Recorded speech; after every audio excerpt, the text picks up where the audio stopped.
Persian garrison at Amida saw that the Romans had entered into winter quarters and were no longer in their vicinity, they decided to set up outdoor markets beyond the walls of the city in order to restore their provisions. In addition, Kavad had made arrangements for some merchants to deliver supplies to the garrison at Amida. For the Persian garrison, it must have looked like they were going to avoid the long winter on low rations that they had feared as a garrison in a foreign land. When Patricius received news that the Persians were holding a market, he immediately gathered his forces and left Melitene for Amida. Patricius arrived unexpectedly and managed to capture most of the merchants with their wares at the makeshift market. In addition, Patricius learned about the incoming supply column, and he took measures to set up an ambush to prevent it from arriving. It appears that at this point, Patricius had divided his forces between a besieging force at Amida and the force that he had taken to eliminate the supply column. Infuriated at the destruction of his supply column and eager to save Amida, Kavad sent out a Marzaban with a large force to hunt down and destroy Patricius. Outnumbered, Patricius retreated until he found himself backed against a swollen river that he could not cross under duress. Patricius exhorted his men to fight, presumably pointing out that the only way out of this predicament was straight through the enemy. In the ensuing battle, Patricius and his men not only escaped, but completely smashed the Persian army. This battle is yet another illustration of just how effective Roman arms were in head-on battles, and the indifferent quality of the Persian infantry even at this late date. To crown his victory, Patricius also managed to take 2 senior Persian commanders captive. Following his victory, Patricius sent out a call for workers who had construction knowledge and proceeded to take up the task of recapturing Amida. Patricius's plan was to tunnel under the walls and cause them to collapse. While this was going on, Caesar's army was at Theodosiopolis in Armenia, and Kavad had dispatched another army of 10,000 men to Nisibis, from which point they were expected to relieve the siege of Amida. Caesar learned of their intent and dispatched a large raiding party of 6,000 men under Timostratus, the dux of Calonisium. Timostratus's men took the Persians by surprise and succeeded in capturing most of their horses and flocks, thus rendering this Persian army incapable of offensive action. After this, Caesar was able to join Patricius at Amida and contribute to the siege effort. At Amida, Patricius's tunnel project was bearing fruit.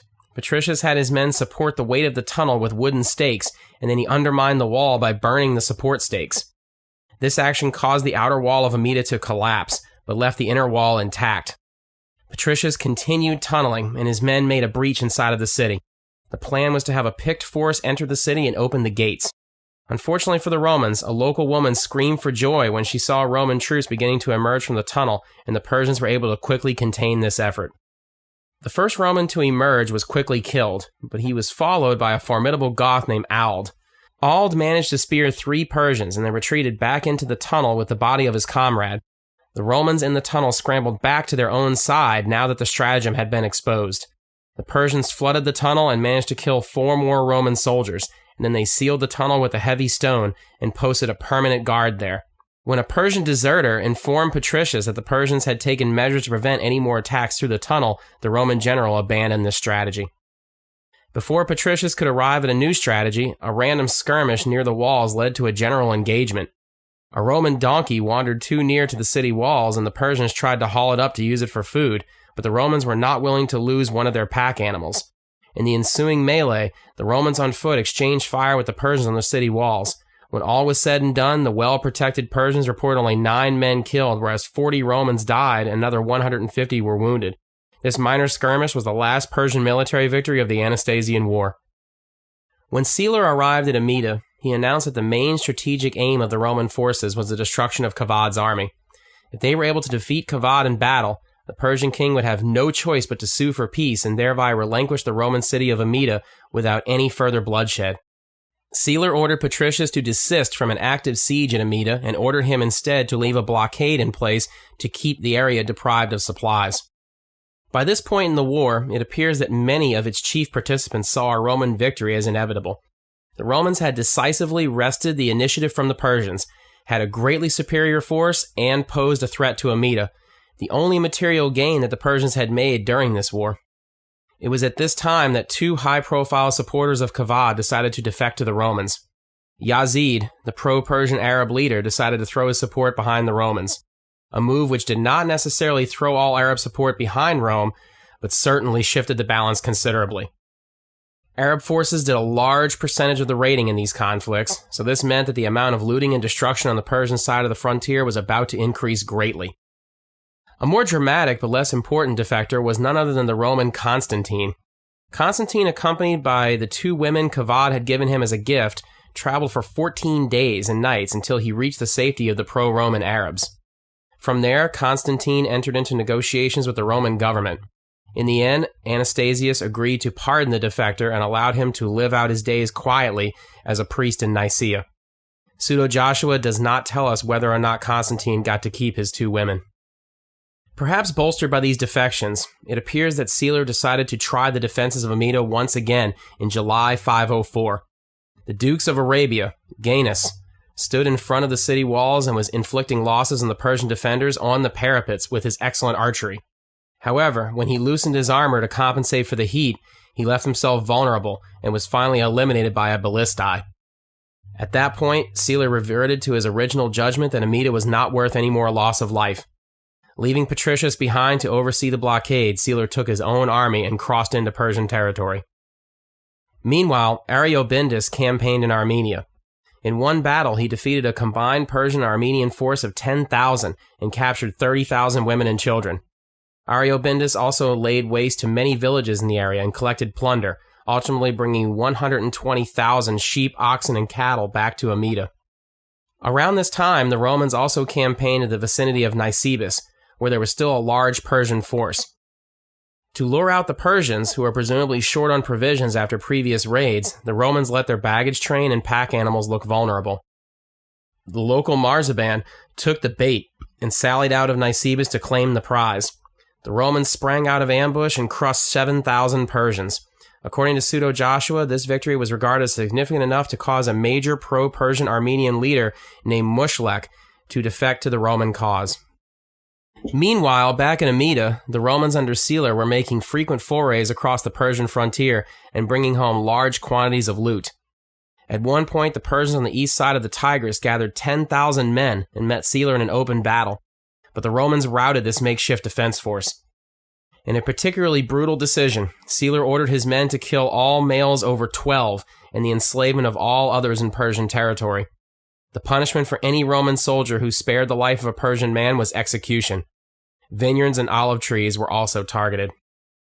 Inside of Amida itself, the situation was deteriorating for both the men of the Persian garrison and the local population of the city as the food supply began to run low. Fearing disloyalty and sabotage from the locals, the Persians arrested all of the men in Amida and threw them into the amphitheater.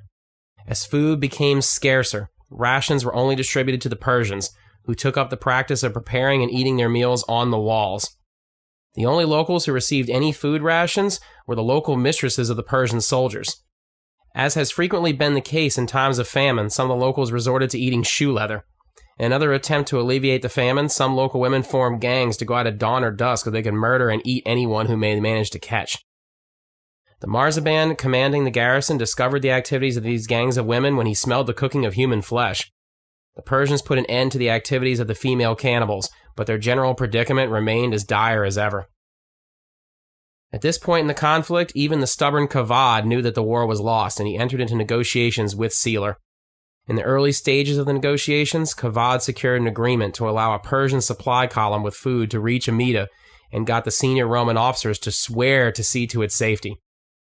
By Caesar's design, an unnamed Roman dukes did not swear the oath, and he was then sent to destroy the supply column.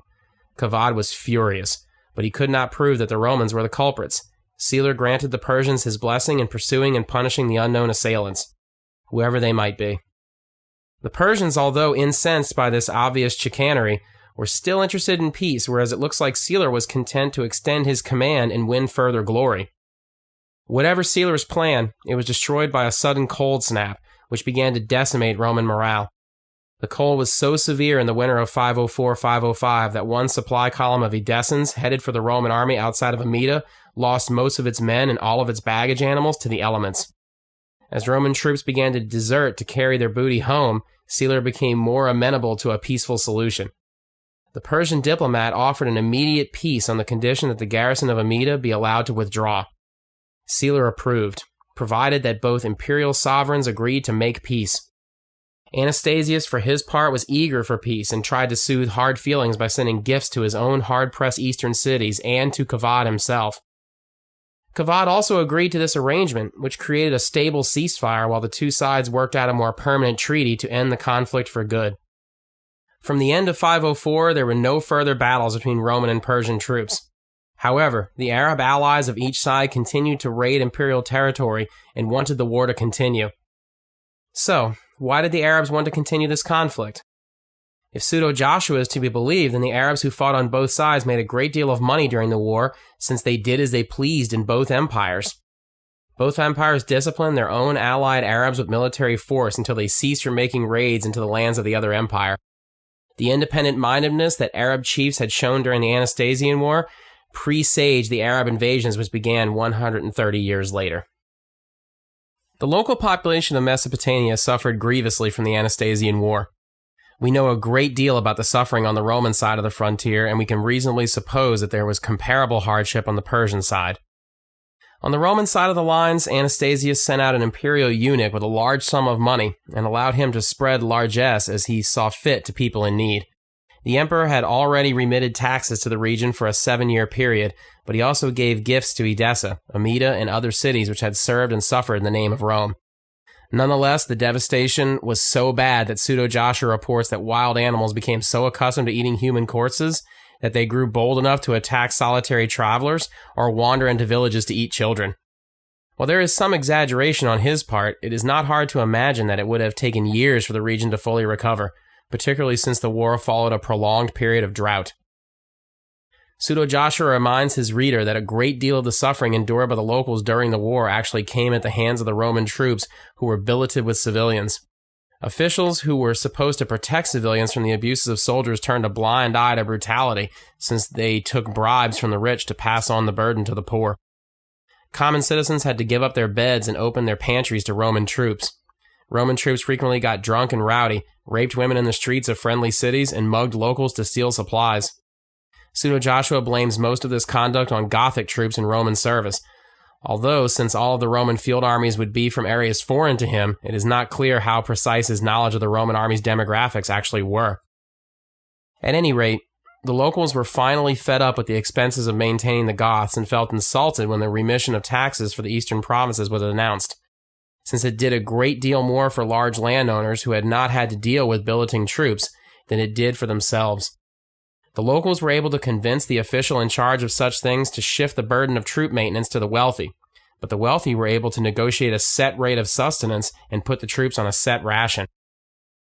When the new dukes, called Romanus, tried to enforce these rules on his troops stationed at Edessa, some of the men under his command launched an assassination attempt. Romanus and his loyal men had to defend a narrow staircase in the home where he was staying until he could escape to the roof. From there, Romanus had to flee to safety over the rooftops and go into hiding in his own command jurisdiction.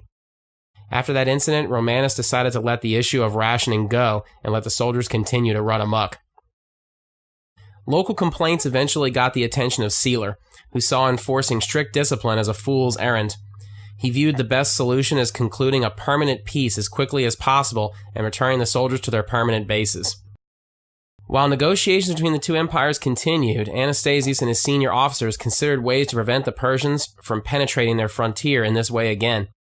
The Roman strategy was twofold. First, Anastasius provided funding for local cities to modernize and improve their existing fortifications, since the defenses of many cities during the Anastasian War had proven insufficient.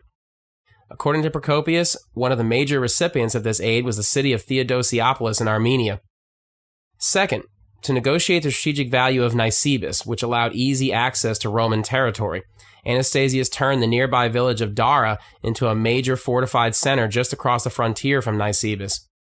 Worried about possible interference in the work at Dara, the Romans gathered masons from all over Syria to perform the building work and stationed a sizable defense force there to protect the workers from any Persian incursion out of Nisibis.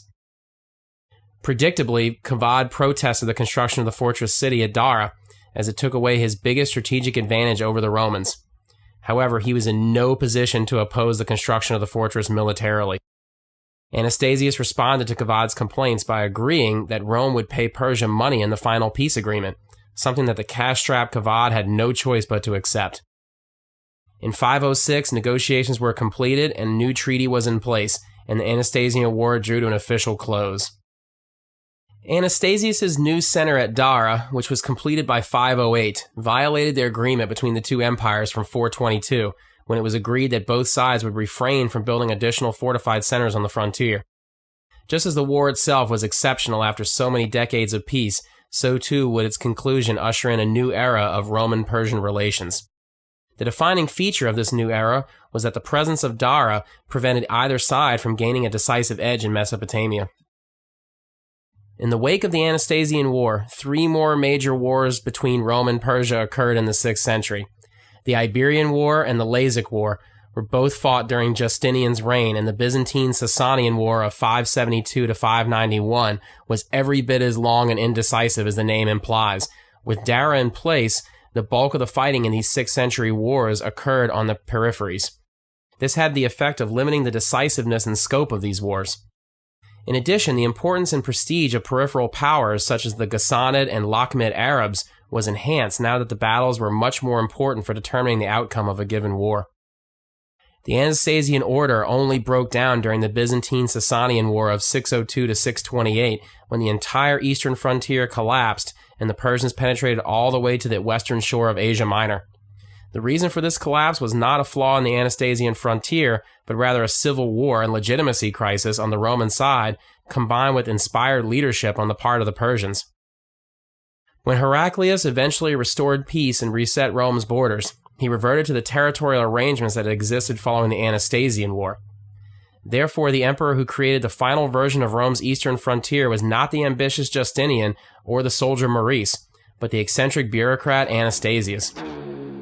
Likewise, one could argue that the most important general in the late Roman period when it came to making a lasting impact on the frontier between the two great empires was Caesar, not Belisarius. Despite being the pivotal event in shaping the final phase of Rome's relationship with Persia, the Anastasian War is often neglected. Once one understands the Anastasian War, the better-known wars featuring such legendary figures as Belisarius and Heraclius make a lot more sense. Both of those aforementioned giants of history were ultimately fighting in an arena that was largely shaped by the mostly forgotten Emperor Anastasius I and his generals. The event which marked the final end of the Anastasian arrangements were the Arab invasions, which started in 632. They destroyed Persia by 651 and eliminated Roman imperial control in Mesopotamia and ultimately in the Levant.